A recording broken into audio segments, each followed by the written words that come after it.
ରାତିରେ ପୁରା ରୁଟି ସହ ଚିକେନ କଷା ଉଡେଇଲୁ ଓମିର ଆଉ ଆମର। ଉପର ବେଳା ଟିକେ ଶୋଇକି ଉଠି ଚାଲିଲୁ। ପଛପଟ ବାଡିରେ ଯାହା ସବୁ କାମ ଆମ ପାଇଁ ବାକି ଥିଲା ତାକୁ ପ୍ରଥମେ ସରାଇବା ପାଇଁ କାମଧନ୍ଦା ସାରି ତାପରେ ପ୍ରସ୍ତୁତ ହୋଇ ବାହାରି ପଡିଲୁ ମାଉସୀ ଘରକୁ ବର୍ତ୍ତମାନ ପଇସା ଆଣିବା ପାଇଁ। କାହିଁକି ନା ଆଜି ଅଛି ଆମର ଦରମା ପାଳି।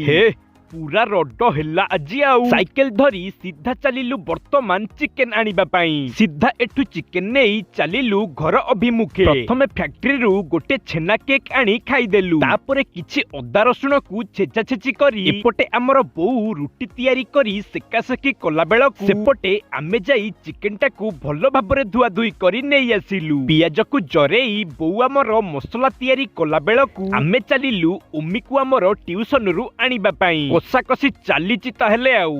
ଆଚ୍ଛା ହଉ, ପ୍ରଥମେ ହାଲକା ଟିକେ ଆଣି ଟେଷ୍ଟ କରି ଦେଖିଲୁ। ଓମି, ଚିକେନ ରେଡି ରେ, ଆସେ ଆସେ ଖାଇବା। ଆସିଗଲା ରୁଟି ଆଉ ଚିକେନ କଷା। ଖାଇ ଚାଲ ଏଥର, ଖାଇ ଚାଲ। ଓହ, ଟେଷ୍ଟ ପୁରା ଅଲଗା ପ୍ରକାର ଲାଗୁଛି ମ। ରହିଲୁ ଆଉ।